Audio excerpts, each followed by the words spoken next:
ये बात है आरव नाम के लड़के की। आरव आराम से सो रहा होता है, तभी उसे बाहर से ठक ठक ठक की आवाज़ आती है। लेकिन वो उठकर देखता है कि कोई नहीं है, कि ये मेरा वहम होगा।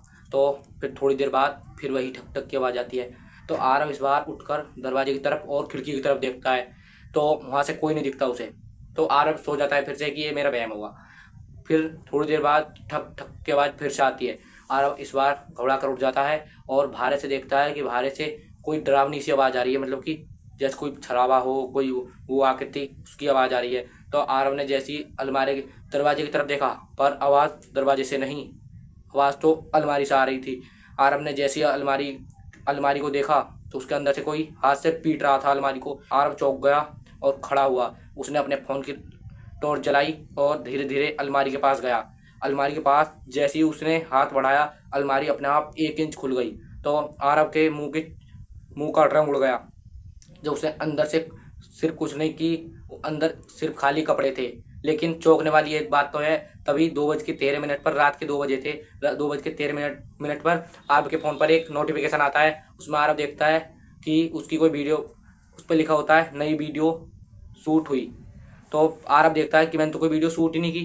पर तभी वह उस वीडियो को, टाइम था 2:13। आरव तभी उस वीडियो को क्लिक करता है, पर देखता है उसमें क्या दिखाया जा रहा था। आरव सोता हुआ दिखाई दे रहा था और अलमारी खुली हुई थी।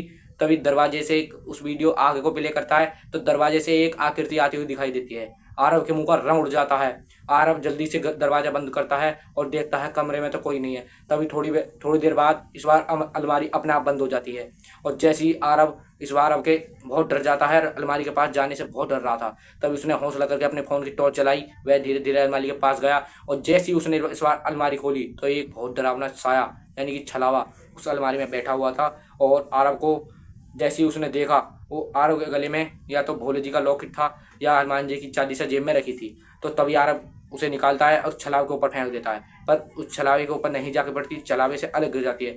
तभी छलावा आरव को पकड़कर बाहर की तरफ खींचने लगता है। तभी आरव अपना हाथ छुड़ाता है और कैसी ना कैसी वहाँ से निकल बसता है। और गांव में जैसे ही भागने लगता है तो छलावा उसके पीछे पीछे भागने लगता है। आरव जल्दी से जाकर अपने ताई ताऊ के यहाँ पे चला जाता है और जैसे अपने ताई ताऊ के यहाँ पे जाता है, आरव बहुत डर जाता है। लेकिन छलावा उसके पास आने वाला था तो आरव के ताऊ इतने ही गेट खोल देते हैं। आरव अंदर जाकर गेट को एकदम से बंद कर लेता है और छलावा भारी रुक जाता है। तो तभी आरव बताता है कि मेरे साथ ये हुआ। अपने उसके ताई ताऊ भी बहुत डर जाते हैं। तो आरव जैसे ही वहाँ से उस छलावे को देखता है, उस छलावा कहता है, बचेगा नहीं तू, मारूंगा तुझे ज़रूर। तो ये छलावा कहकर वहाँ से गायब हो जाता है। तो इसका पार्ट 2 चाहिए तो लाइक सब्सक्राइब करके कमेंट में पार्ट 2 लिखें।